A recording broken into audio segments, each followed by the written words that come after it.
안녕하세요 여러분. 오늘 5분 신학 Q&A 두 번째 시간 갖도록 하겠습니다. 오늘 한번 생각해 볼 만한 제목은 질문은 이거예요. 하나님은 왜 우리가 죄를 지을 줄 알면서도 자유의지를 주셨을까 하는 그런 질문입니다. 여러분 이거 한 번쯤 고민해 보시지 않으셨나요? 저희가 하나님은 우리가 아담과 이브를 지으면서 또 전지하신 분이니까 모든 걸 다 아시는 분이시니까 아담과 이브가 이제 선악과의 과일을 따먹고 죄를 지을 거라는 거를 이미 알고 계셨을 거라고 믿고 있어요. 그죠?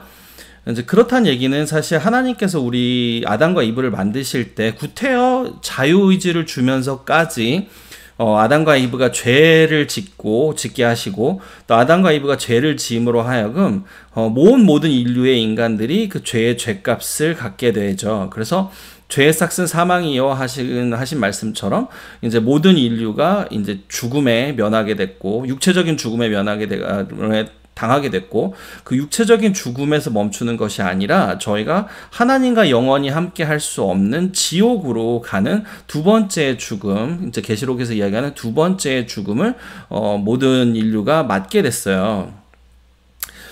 그렇다라고 치자면 하나님은 아예 처음부터 인간을 만드실 때 뭐 로봇이나 아니면 뭐 동물이나 아니면 무슨 뭐 돌이나 이런 것처럼 그냥 만들어 놓은 대로만 살아가고 그리고 아니면 뭐 컴퓨터처럼 프로그래밍 한 것처럼 로봇가 그냥 프로그래밍 한 것만 가지고 그대로 살아갈 수 있게 만들어 놓았다면 우리 인류는 지옥이라는 것을 뭐 알 수 있을 필요도 없고 죽음이라는 것을 모르고 살 수도 있었겠죠.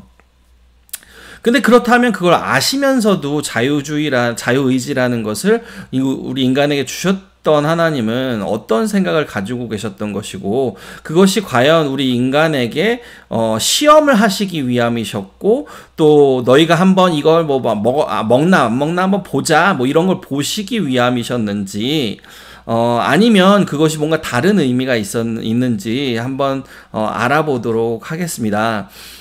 많이 믿지 않는 사람들이 생각하기에 하나님은 공평하지 않은 하나님이라는 생각을 갖는 것 중에 하나가 바로 이거예요. 왜 자유의지를 주셨을까? 어차피 자유의지를 주시면 인간들이 그것을 잘못할 것을 뻔히 알면서도 구태여 그걸 주셔서 인간에게 왜 죽음이라는 걸 주고 왜 지옥이라는 걸 주셨을까 하는 질문 말이죠.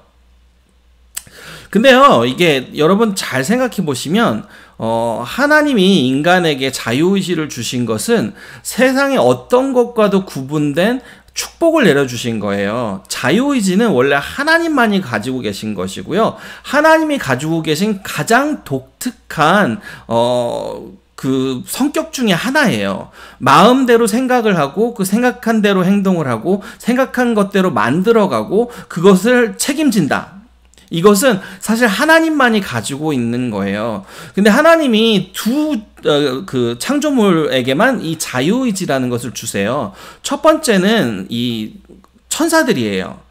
천사들은 조금 인간하고 달라요. 그래서 천사들은 인간과 다르게 하나님의 형상을 갖고 있지 않은 존재고 그렇기 때문에 하나님이 시키는 일을 맡아서 하는 자인데 그 하나님이 시키는 일을 하는 범위 안에서 자유의지를 가지고 있어요. 그런데 우리 인간들은 좀 다르죠. 인간들은 하나님의 형상을 가지고 만들어진 존재이기 때문에 태어날 때부터 하나님의 영을 가지고 태어나요. 그래서 하나님이 우리에게 인간을 만드시고 코를 통해 코 구멍을 통해서 하나님의 입김을 불어넣어서 생명을 주었다라고 하시잖아요. 그 입김이 우리 안에 영혼을 불어넣었다는 뜻이에요. 그래서 우리가 그 하나님의 영혼을 받아서 우리가 하나님을 닮은 하나님의 형상의 사람이 되게 된 거예요. 그래서 예정론과 자유의지론과 이런 걸 따지자면 사실 정말 얘기가 길어질 건데 그걸 다 떠나서 그 에덴 동산 때 그러니까는 죄를 지어서 에덴 동산에서 아담과 이브가 쫓겨나기 전까지는 인간은 완전한 자유의지를 가지고 있었다고 해요. 그런데 이게 결국은 인간이 하나님이 세상에서 정말 구별되게 세상에서 만든 뭐 천국과 이 우주와 모든 것들 안에서 만드는 그 모든 창조물 중에 가장 큰 선물을 인간에게 주셨는데 인간이 그 주신 가장 큰 선물을 남용한 거예요. 그래서 우리가 하나님이 주신 가장 큰 선물을 남용해서 죄를 지었음에도 불구하고 하나님 앞에 우리가 왜 우리에게 이런 걸 주셨어요? 라고 하는 건 사실 말이 안 되는 거죠. 이게 어떻게 비유가 되냐면 쉽게 비유를 하자면 제게 아버지가 있는데 아버지가 저한테 한 20만 불짜리 되는 폴시 차를 사주신 거예요. 비싼 차, 스포츠카죠.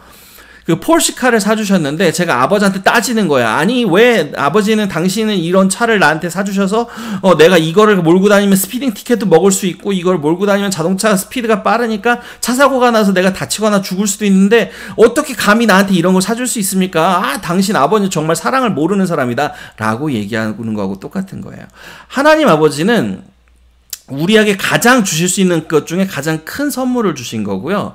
또 한 가지 알아야 할 건 우리가 죄를 짓고 하나님을 대적했을 때 바로 하나님이 준비해 주신 게 예수 그리스도의 십자가예요.